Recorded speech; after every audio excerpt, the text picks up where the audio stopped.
তো দেখলাম যে আমি বললাম যে আসলে তো আমি এটা না বুঝে এভাবে নিব না, আপনি এটা ফেরত নিয়ে যান, আমি এখানে সিগনেচার করব না। আর হচ্ছে যে সে মানে এইরকম অহেতুক এভাবে সে ডিভোর্স লেটার দিবে, আসলে অনেক তো সহ্য করেছি, এই ব্যাপারটা আমি আর সহ্য করব না আর কি। তো দেখা গেল যে ডিভোর্স লেটার ওই পাশ থেকে নিয়ে চলে গেল। এর মাঝখানে আবার লোক পাঠাইছে বাড়িতে নেওয়ার জন্য, বাড়িতে লোক নেওয়ার জন্য পাঠাইছে। ডিভোর্স লেটার পাঠানোর পরে আবার পাঠাইছে। পরে আমরা বলছি যে আপনারা তো আসছেন, কিন্তু আমাকে তো ডিভোর্স লেটার পাঠাইছে। পরে বলে ফোন দিচ্ছে যে ডিভোর্স লেটার পাঠাইছো, বলে না আমরা ডিভোর্স লেটার পাঠাইনি। মানে আমি তখন আরেকটা পরিস্থিতির মধ্যে পড়ে গেলাম যে ডিভোর্স লেটার আমার কাছে নিয়ে আসলো, এখন এটা কি আমি না রেখে ভুল করলাম? তারা যে এখন অস্বীকার করতেছে যে ডিভোর্স লেটার তারা পাঠায় না। পরে আমি আবার ওই পোস্ট অফিসে গিয়ে ওই সিরিয়াল যে থাকে একটা, ওই সিরিয়ালটার ছবি নিয়ে আসলাম। সিরিয়ালটার ছবি নিয়ে আসার পর দেখা গেলো যে আমি ওনাদেরকে ওনাদের সামনে অন্তত শো করলাম যে মানে তারা তো সব মিথ্যা বলে যাচ্ছে, কিন্তু আমি কিছুই বলতে পারতেছি না, ওনাদের কিছুই দেখাইতে পারতেছি না। পরে আমি দেখালাম যে ডিভোর্স লেটার যদি নাই পাঠাবে এটা কি দেখেন। পরে তখন ফোন দিল, তখন তারা স্বীকার করলো যে হ্যাঁ ডিভোর্স লেটার পাঠাইছে।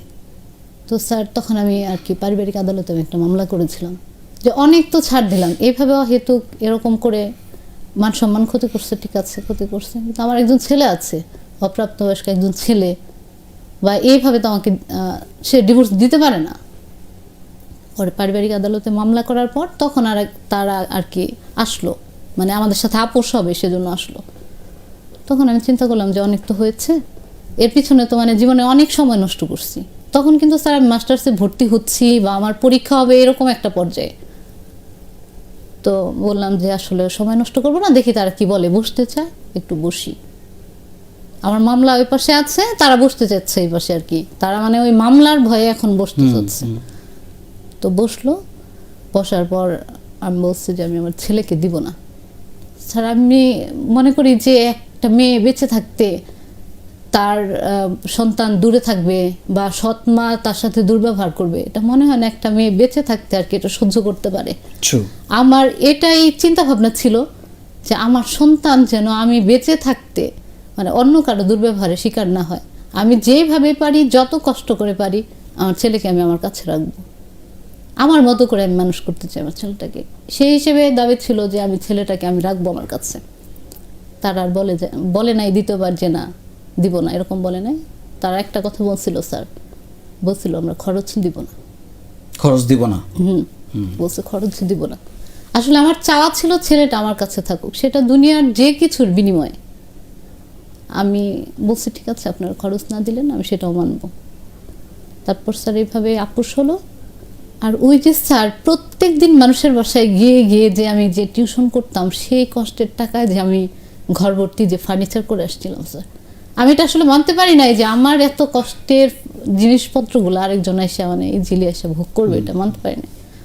পর বলছিলাম যে তাহলে আমার যে জিনিসপত্রগুলো এগুলো দিয়ে দেন আপনারা, এটা বলছিলাম আমি স্যার। পরে বল ঠিক আছে দিয়ে দিব আমরা। তো সেই জিনিসপত্র দিয়ে দিল। তাদের কিন্তু ছেলের প্রতি কোনো দাবি নেই। সেই জিনিসের জন্য ওই মামলা তো আমি উইথড্র করে নিয়ে আসলাম, পরের দিন জিনিস নিয়ে আসলাম, ছেলেকে নিয়ে সব কিছু নিয়ে আমাদের এখন সেপারেশন। সেই ছেলের জন্য তারা কিছুই করে নাই। তারা ওই জিনিসপত্রগুলা আমরা তাদের বাসা থেকে চুরি করে নিয়ে আসছি এই বলে থানায় মামলা করছে। ওকে, থানায় মামলা করেছে তারা। আমি ক্লাস করাচ্ছি যথারীতি, সব মানে হচ্ছে সব মিটমাট হয়ে যাচ্ছে। এই মুহূর্তে আমার কাছে ফোন গেছে যে পুলিশ এসেছে বাড়িতে। আমি তো আকাশ থেকে পড়লাম যে কালকে সবকিছু থানায় ইসে গিয়ে কোর্টে গিয়ে আমাদের সবকিছু মিটমাট হয়ে আসলো, আজকে আমার বাড়িতে পুলিশ মানে। পরে আমি আবার উকিলের সাথে কথা বললাম। তো সেই দিন সে বউ নিয়ে উকিলের কাছে গেছে, মানে তার ক্ষমতা দেখাতে গেছে যে এক মেয়ে চলে গেছে আমি এর মধ্যে বিয়ে করে নিছি আর কি। বউ নিয়ে সে উকিলের কাছে গেছে মামলার নকল ওঠানোর জন্য। তো উকিলের কাছে গেছে। আমি এই মুহূর্তে আবার ফোন দিয়েছি ওনাকে যে কালকে যেভাবে এভাবে আমরা আপোষ হলাম, এখন যে আমার বাড়িতে পুলিশ। পরে বলছে যে আসলেও যদি সে এটা করে থাকে, এখন তাকে যে শাস্তি দিব, তাকে তার পানিশমেন্টের ব্যবস্থাও আমার কাছে আছে। আপনি জাস্ট পুলিশ যদি আপনার বাড়ি থেকে জিনিসপত্র নিয়ে যায়, আপনি একটা লিস্ট করে রাখেন যে আপনার বাড়ি থেকে কী কী নিল। তো দেখা গেছে ওই এলাকার যে চেয়ারম্যান ছিল তাকে আমরা বলছি যে আসলেও এটা তো বৈষয়িকভাবে মিটমাট করা হয়েছে, সবাইকে নিয়ে আমরা আবার বসবো। তো আবার বসলো, দেখা গেল যে তখন ওরা যে ফল্টগুলা করতেছে সবার চোখে আর কি ধরা পড়লো যে এরকম এরকম করতেছে, কারণ এলাকার মাতাব্বর নিয়ে একা একা ধর আমরা ওইভাবে জিনিসপত্র নিয়ে আসিনি। তো স্যার সেভাবেই চলতেছে। তখন আপনার সংসার চলতো টিউশনির টিউশনির টাকায়, আমার কিন্ডারগার্টেনের চাকরির টাকায়। নিজের বলার মতো গল্পে কিভাবে যুক্ত হলেন? আসলে হচ্ছে যে এরকম গতানুগতিক চিন্তা ভাবনায় আমি, ভাইয়া যেরকম বললো যে আমি বিসিএস ক্যাডার হতে চাই, ওই টিউশনির ফাঁকে ফাঁকে আমিও চাইতাম, ওই ছোটবেলায় যে স্বপ্নটা দেখতাম আমিও চাইতাম যে না ওরকম একটা মানে যা গতানুগতিক চিন্তা ভাবনা যা থাকে সবার, যে আমরা চাকরি করবো আর কি, এরকম চিন্তা ভাবনা থাকে।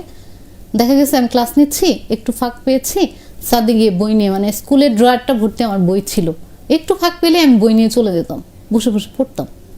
তো অনেকে ডাকতে গিয়ে দেখতো যে বসে বসে আমি বই পড়তেছি।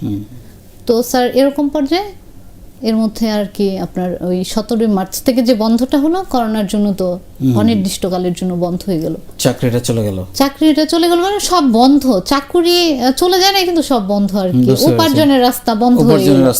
জি স্যার, উপার্জনের রাস্তা বন্ধ হয়ে গেল। তখন আমার মানে গত মাসের বেঁচে যাওয়া 3000 টাকা আছে আমার কাছে আর কোনো টাকা নেই স্যার। আর স্যার আমার একটা ডিপিএস ছিল মান্থলি 3000 টাকা, ওইটা স্যার আমি স্যার 3 মাস মনে হয় কন্টিনিউ করছিলাম এরকম। আচ্ছা আচ্ছা। তো 3 মাস কন্টিনিউ করছি, দেখা গেছে ওইখানে কিছু টাকা আছে স্যার, আমার কাছে হাতে ছিল 3000 টাকা। তো সারাদিন দেখা যায় যে নেটে থাকে। তখন আমি কয়েকটা অনলাইন গ্রুপে আর কি যুক্ত হলাম, সেটা পড়াশোনা করার জন্য, যে আমাকে ভালো কিছু করতে হবে পড়াশোনা করে। দেখা গেল সেখানে ঢাকা ইউনিভার্সিটি বা বড় বড় যারা এখন আপনার বিসিএস ক্যাডার, মানে তাদের সাথে আমি পড়াশোনা করি, তাদের সাথে কম্পিটিশন করি, মানে একটা পর্যায়ে চলে গেলাম মোটামুটি, যে ভালো কিছু আশা করা যায় এখনো, মানে আবার আর কি স্বপ্ন দেখতে শুরু করলাম। হ্যাঁ, স্বপ্ন দেখতে শুরু করলাম। এর মাঝে দেখা যায় পরীক্ষাগুলো মানে সব পিছাতে শুরু করলো, আবার স্যার হতাশ হলাম, আবার ভেঙে পড়লাম।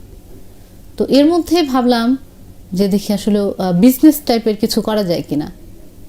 তো আমি নিজের বলার মতো একটা গল্প প্ল্যাটফর্মে যুক্ত হয়েছি। এই প্ল্যাটফর্ম সম্পর্কে ধারণা নেই, মানে ধারণা ছাড়া না, আমাদের উপজেলার কেউ একজন আমাকে বলেছিল যে আসলে এখানে উদ্যোক্তা কিভাবে হওয়া যায় এই শিক্ষাটা এখানে দেওয়া হয়।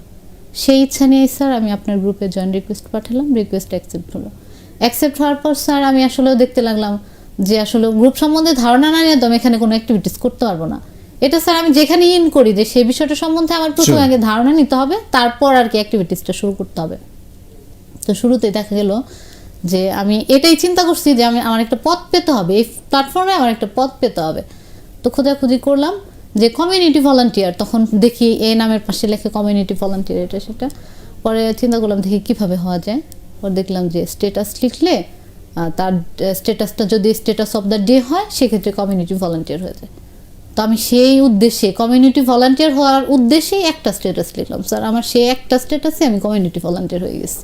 তো সেখান থেকে স্যার আমার ওই গল্প থেকে আমার টাঙ্গাইলের সবার সাথে পরিচয়, আমাদের জহির ভাইয়া বলেন, আশিক আহমেদ ভাইয়া, ইবনে সাইম রানা ভাইয়া বলেন, মাজেদুল ভাইয়া বলেন, এসবি শাহেদ ভাইয়া বলেন, সবার সাথে আমার পরিচয়।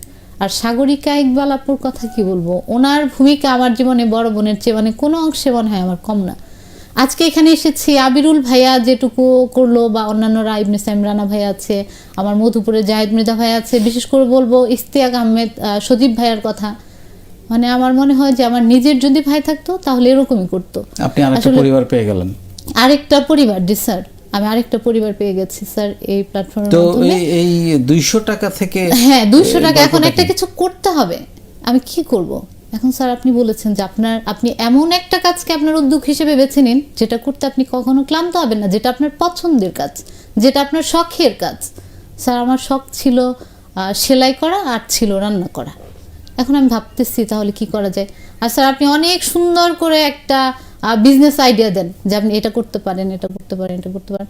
আমার মনে হয় স্যার কেউ যদি বলে যে আমি উদ্যোক্তা হব, সে যদি আপনার প্ল্যাটফর্মে যুক্ত থাকে, আমার মনে হয় না তার দ্বিতীয় কোথাও আর যাওয়ার প্রয়োজন আছে। মানে উদ্যোক্তা তৈরি হওয়ার জন্য কি কি প্রয়োজন স্যার আপনি সব শেখান, আমার মনে হয় না যে কোনো বিষয় এখান থেকে বাদ যায়। স্যার আমি শুরু করলাম 2টা কাঁথার কাপড় কিনে স্যার, কাঁথার কাপড় কিনলাম 50 টাকা গজ কাপড় স্যার। আমি স্যার সেখানে 2 গজ 2 গজ 4 গজ কাপড় কিনলাম 200 টাকা দিয়ে। সেই কাঁথা সুতা কেনা ছিল আগেই ঘরে, সেই কাঁথা দিয়ে শুরু স্যার আমার। তো এর মাঝে আবার আমি পোস্ট করলাম, দেখি আচারটা, হোমমেড আচারটা এটা করা যায় কিনা। তো পোস্ট করে একদিন আমি নিজে ঘরে আচার তৈরি করলাম, আচার তৈরি করে পোস্ট করলাম স্যার। তো সেখান থেকে দেখা গেল যে আমার গ্রুপ, আমার যে প্রথম সেলটা এই আপনার প্ল্যাটফর্ম থেকে, এমনকি এখন যে আমার সেলগুলো হচ্ছে, আমার সেলের 90% স্যার আপনার প্ল্যাটফর্ম থেকে। আপনার প্ল্যাটফর্ম? জি স্যার, আমাদের সবার প্ল্যাটফর্ম। এই 90% সেল এখান থেকে হচ্ছে জি আপনার, স্যার।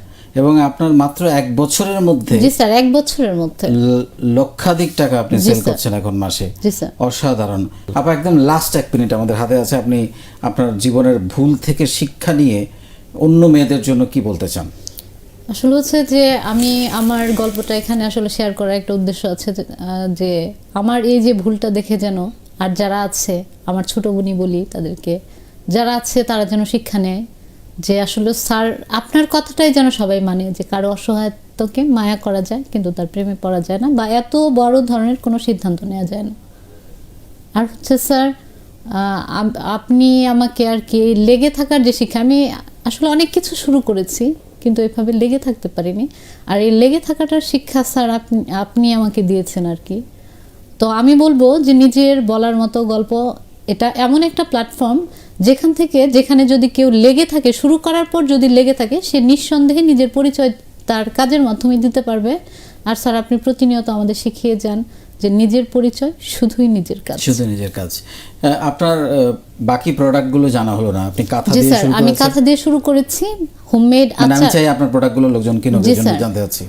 বেবি কাঁথা দিয়ে শুরু করেছি আমি হোমমেড আচার নিয়ে কাজ করছি। আর শীতে স্যার নকশি হাত, জামালপুরের যে ঐতিহ্যবাহী হাতের কাজের নকশি শাল, সেটা নিয়ে কাজ করছি আমি, স্যার। অসাধারণ। সো আপনারা কিনতে পারেন।